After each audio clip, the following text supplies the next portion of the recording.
Hello à vous toutes et tous et bienvenue dans ce podcast Osons avec la Lune. Aujourd'hui, nous allons évoquer cette nouvelle Lune qui arrive en Gémeaux ce 27 mai 2025 à 5h04 du matin. Que représente le Gémeaux ? Le Gémeaux, déjà, c'est un signe d'air. Un signe d'air représenté par deux visages, un signe mutable qui est relié à la planète Mercure. Le Gémeaux parle de communication, d'un esprit vif qui est relié à tout ce qui est intellectuel, stimulant.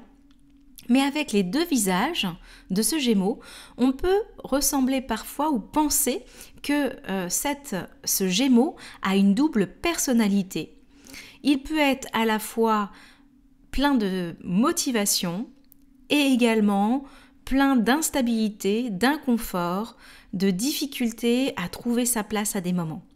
C'est une énergie d'air qui est un peu chamboulée dans tous les sens, en fonction des courants d'air qui peuvent être tourbillonnants, venant d'une direction puis d'une autre, ce qui fait qu'il peut parfois se sentir dans l'instabilité. Concrètement, cette nouvelle lune en Gémeaux, elle va nous amener à ces stop and go. Ce sentiment qu'un coup on est extrêmement motivé, on y croit, on en veut, on est dans l'énergie du printemps, il commence à faire très doux, les journées sont très très longues et donc on a envie finalement de profiter de la vie, et des moments où on va être vraiment stoppé, on va avoir envie de revenir à soi, de prendre du temps pour s'apaiser parce qu'on peut être chahuté et puis même épuisé. Finalement, cette nouvelle lune, cette nouvelle lunaison va nous amener à des temps vraiment très intenses, mais aussi très porteurs. Comme on l'a dit tout à l'heure, le Gémeaux est dans le printemps. Donc c'est la fin du printemps avec l'énergie du signe des Gémeaux. Et cette fin de printemps amène forcément à une énergie qui va être extrêmement stimulante, riche de récoltes pour l'été. En attendant, cette nouvelle lune vous pouvez vous sentir finalement à la fois agité, à la fois avec l'envie de communiquer avec les autres et aussi avec ce grand besoin de revenir à vous et de prendre du temps pour vous, pour vraiment cultiver aussi votre bien-être intérieur.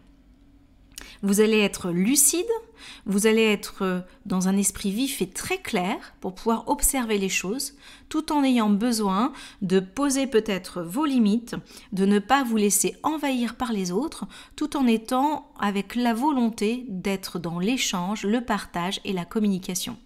Vous voyez cette ambivalence, cette différence qu'il peut y avoir dans cette énergie de Gémeaux, où on passe d'un côté où on est très communicatif et l'autre côté où on peut être extrêmement en retour à soi dans l'introspection et dans le silence.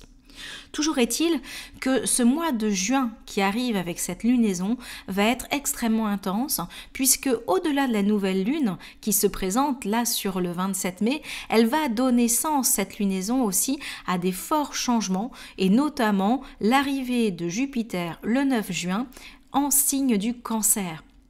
Donc un signe qui est juste à côté du Gémeaux et qui va rester pendant 1 an sur ce signe du Cancer. Et cette arrivée de Jupiter en Cancer va ouvrir aussi des opportunités pour beaucoup d'entre vous et vous donner la possibilité d'entrer dans un système de chance, d'ouverture et de grand plaisir. Enfin, ce Jupiter qui entre en Cancer va être vraiment un grand bénéfice, va nous apporter de belles surprises pour naître sur cette fin de printemps, pour renaître et naître vers une nouvelle direction, à une nouvelle intention que peut-être vous avez déjà ressentie dès le début du printemps. En tout cas, cette nouvelle lune en Gémeaux, elle va être extrêmement intense. Si vous avez envie de nous en parler, eh bien n'hésitez pas à nous retrouver sur notre page Insta Plume de Gaïa, où nous pourrons échanger sur cette nouvelle lune où vous devez déjà ressentir depuis quelques jours les effets intenses de celle-ci. Et si vous avez envie d'en savoir encore plus sur l'astro et sur les lunaisons, eh bien sachez que nous avons créé un livre qui s'appelle Sources d'Astrolune, que vous retrouvez aux éditions Merci les livres. Dans toutes les librairies de France, vous pouvez le commander et vous pourrez ainsi découvrir votre propre thème astral et le lien avec votre lunaison et vos actions bénéfiques dans les énergies du féminin sacré et des lunes.